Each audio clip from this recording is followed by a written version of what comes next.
I'm speaking to a healer who has been exploring the approach they're going to take in their healing modality. I've experienced a lot of resistance, even laying out these cards and interpreting this reading. What's coming through is there can be many understandings to any scenario and any situation. Where you're struggling is you feel that you're bringing forward an approach that might be unpopular. My heart has been burning all afternoon, and when I think about what it means when my heart is burning, it means that there are things that need to leave my heart to make room for more, to make room for more complex emotions, areas where I've gone hard, where softening is needed, more mercy on myself. I've laid the cards in front of me and I've been connecting with them for a while to really feel into what is going on here. So what I see here is that your calling currently, you are called to a space that you are very afraid to reveal. You're not sure how it's going to be received. And I see there's also a misunderstanding around the contrast between yourself and what surrounds you. This process is taking you through, you're going through a new beginning, a clearer understanding of where you're headed. And your heart is being cracked open for you to receive this and for you to be able to channel this information. But for you to be able to channel this information, you need to accept yourself. I'm pausing in between because this is an extremely emotional reading. But I'm showing up because of what I'm seeing in front of me. And in showing up like this, I am also showing you that sometimes this is how we show up. I see you've spent a lot of time in hermit mode, trying to get closer, figure out, get clearer on what it is you're building, because you've been building something internally for some time. You just don't know what it will look like.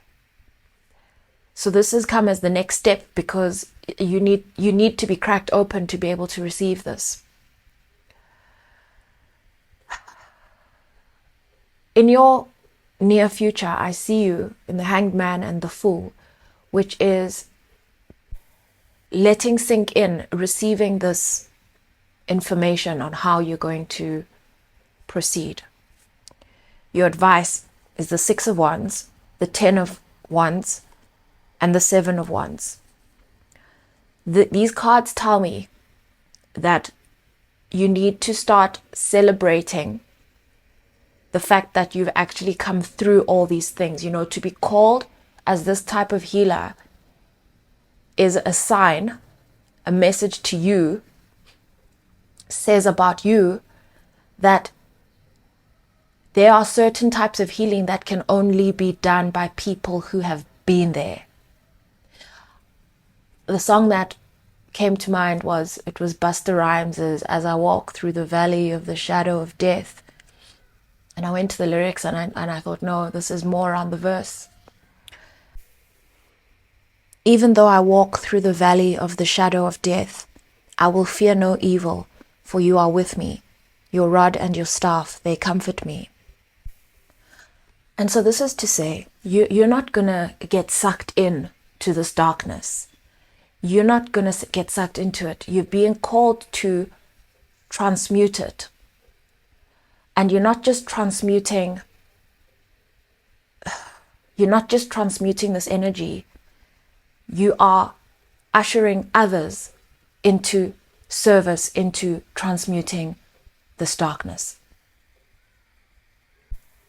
in your surrounding factors, I've got the High Priestess, I've got the Seven of Swords, and I've got the Queen of Cups, clarified by the Three of Wands. You know, these cards are very clear to me, and they say to me that you are surrounded by other healers that portray a certain vision. They portray things a certain way. Okay, so that's the High Priestess and the Queen of Cups. The Seven of Swords says deception, and I don't want to get into that they are deceiving anyone. I'm saying that what you see and what you perceive is a vision that is not all-encompassing.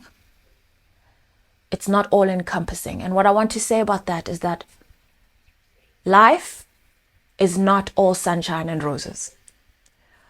And the more, I feel like the more we heal, the more this is highlighted.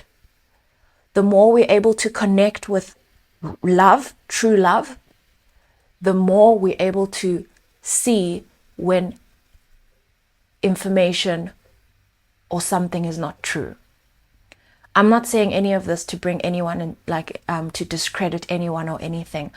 All I'm saying is, if everything we're hearing is positive, if everything we're hearing sounds great, where is the opposite of that? Where is the opposite of that?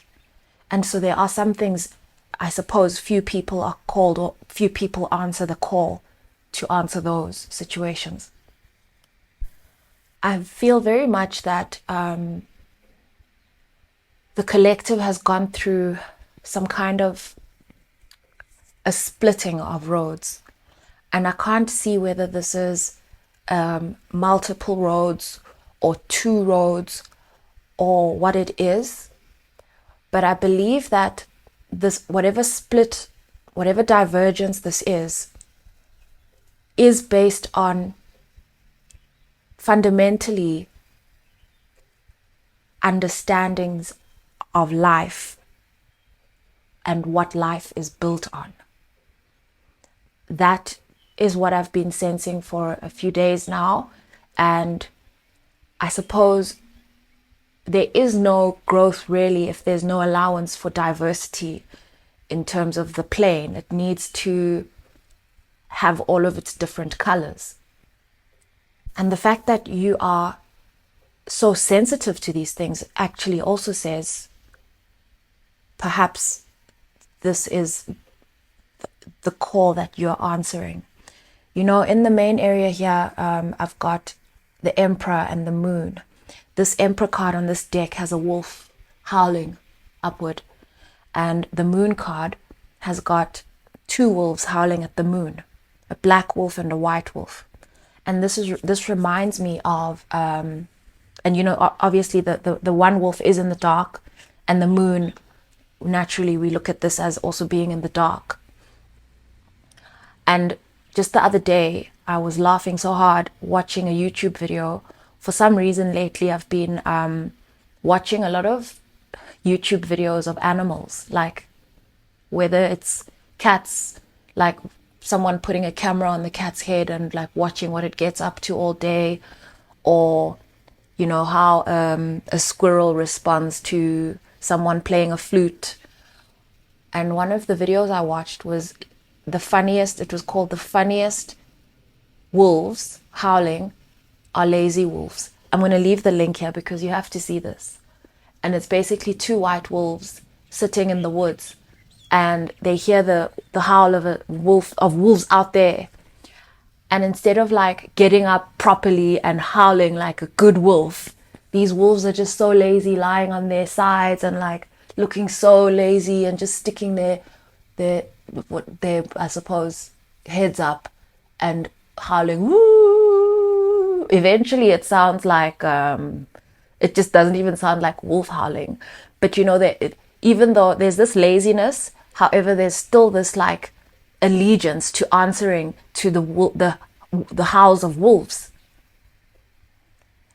I believe this is a very important part of being a wolf, is answering to those howls. Howling at the moon, howling when other wolves howl. Is anyone out there? Yes, we're out here. We're here. We're here. And so even if we can't see each other, we still answer each other's calls. And that's our power.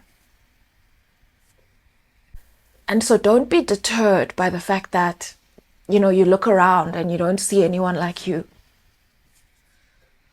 Because there are wolves waiting to hear your howl.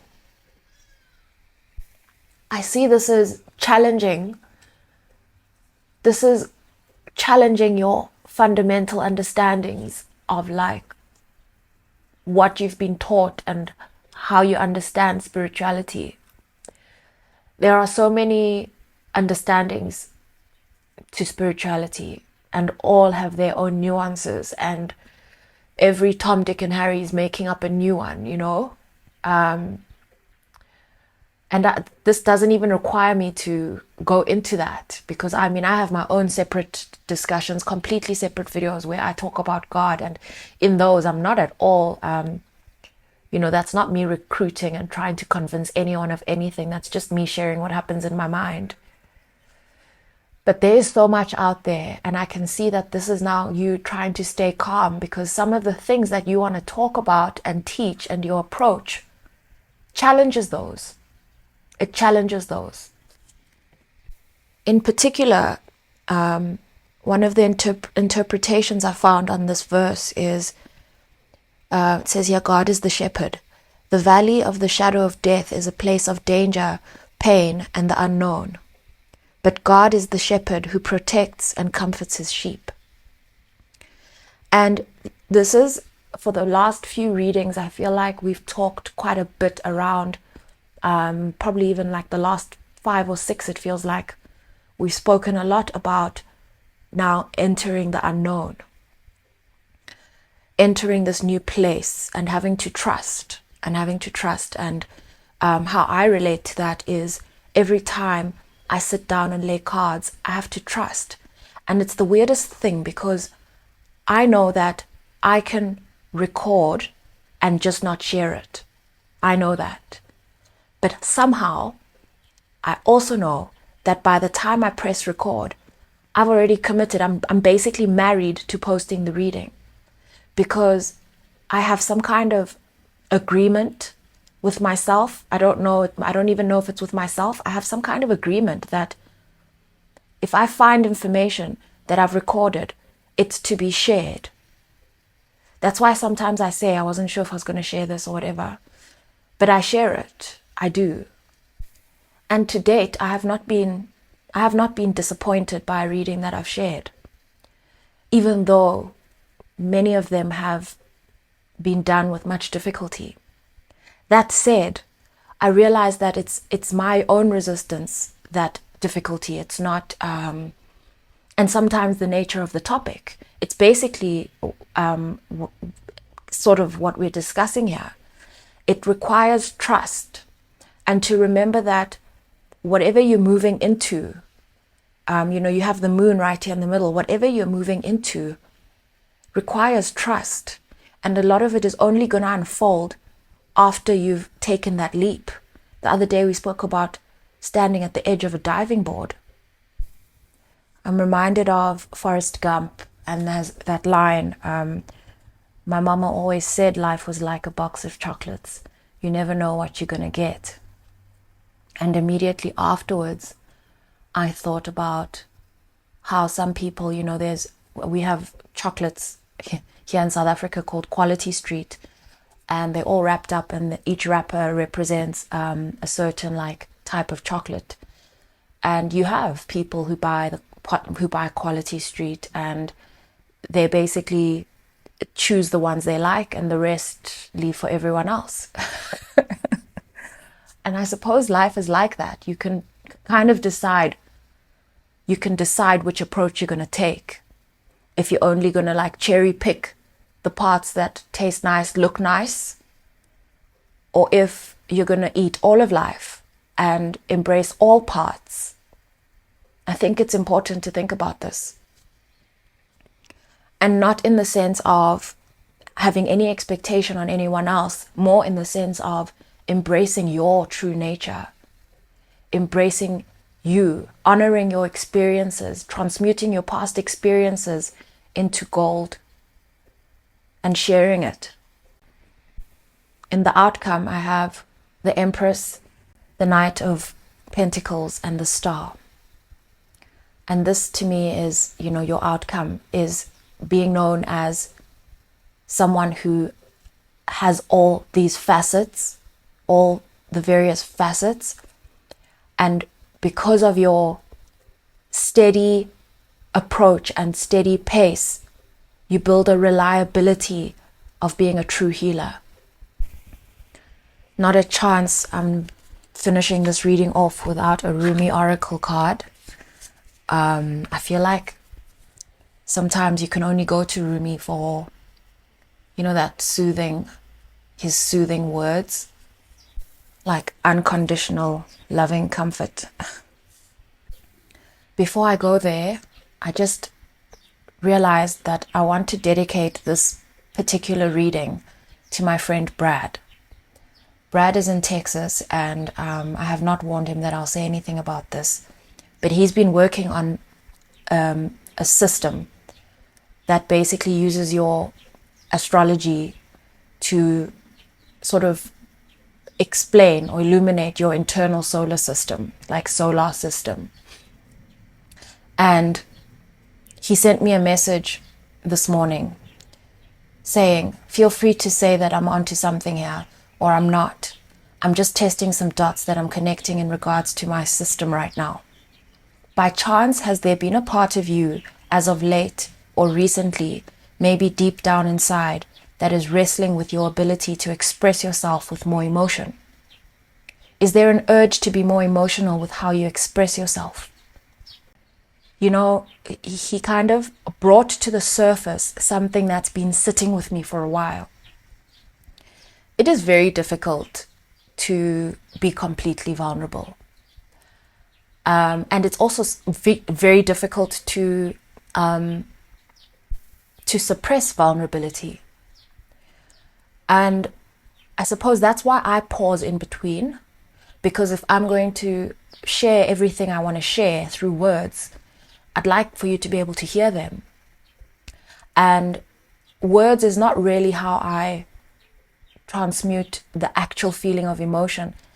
If I work through it gradually as I speak to you, I'm actively transmuting.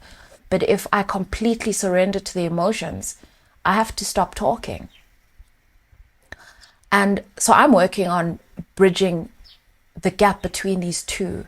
But the reason I've brought this forward to you is Brad might have felt like he was overstepping in bringing this to my attention without my asking.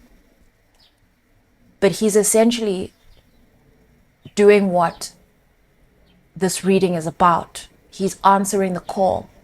And so he heard the howl of the wolf in me. And he answered that call. Even though what he's bringing to me is not sunshine and roses. And I do believe this is a breakthrough for me personally. I do.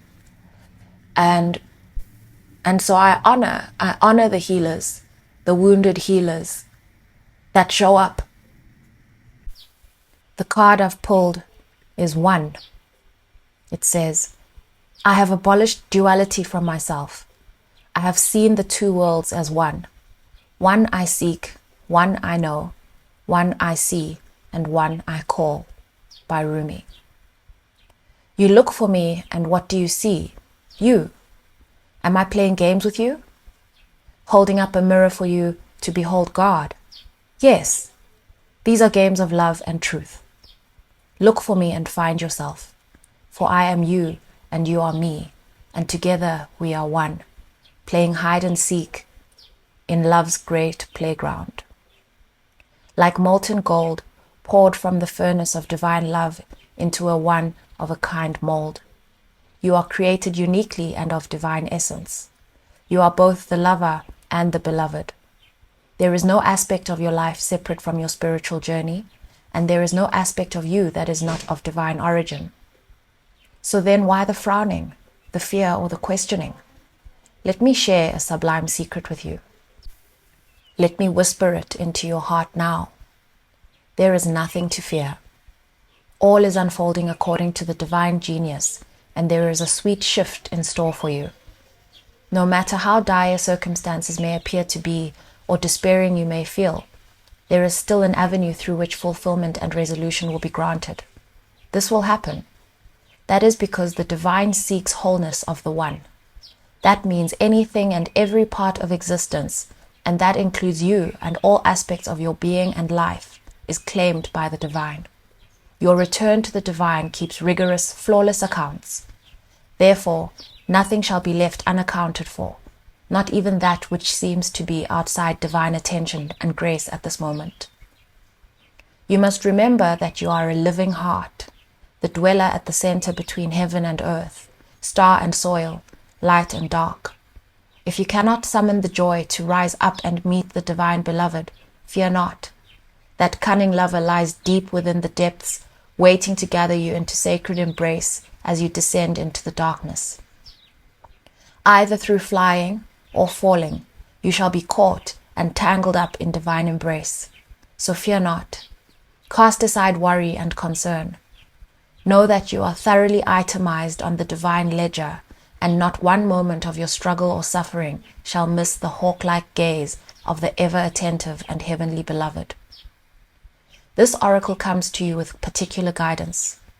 There is a friction or conflict within you or your life right now, a sense perhaps of being pulled in more than one direction and confusion because of this. You are questioning which path to take, this way or that. What if you choose this path and it turns out the other would have been better? But how can you know now what choice, if any, is most needed in your life? So many questions. Your mind is scurrying. There is no other word for it. Backwards and forward it goes, to and fro, trying to settle upon the truth. I love you too much to allow this to continue unchecked. Surrender it. Give it up. The truth you seek is this: you shall be. You shall manifest your destiny just as the acorn grows into the oak tree. You cannot be other than what you are, and as you accept this, life responds. It breathes and relaxes around you, so what you need can come to you more easily. It finds you, drawn to the need in you that is natural and inviting, and not a cause for anxiety or stress. The need leads to satiety. What is desired and what fulfills that desire is one. They are lovers that come to each other naturally, even through darkness and confusion, drawn to each other, following the natural course of the universe to become one. So do not fret and fear, my beloved.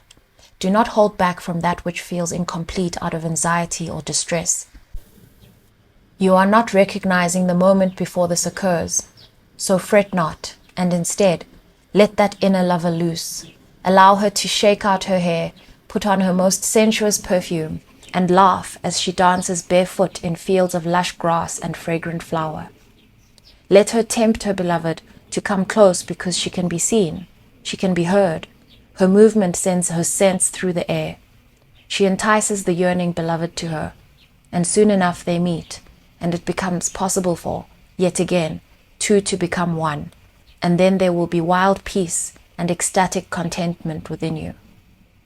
If there is any part of you struggling to surrender the conflict between old and new, between what has been and what needs to be, between passion and duty, creativity and rationality, between this role or identity, then know this: even the conflict serves. Don't choose either one and believe it is the answer. Sometimes the sacrifice is not one or the other, but the idea that it can be only one or the other. At another level, a level of divine resolution, there is beyond the apparent polarity and conflict a third way, the rising up to where there is only one perfection taking place constantly. Open your heart.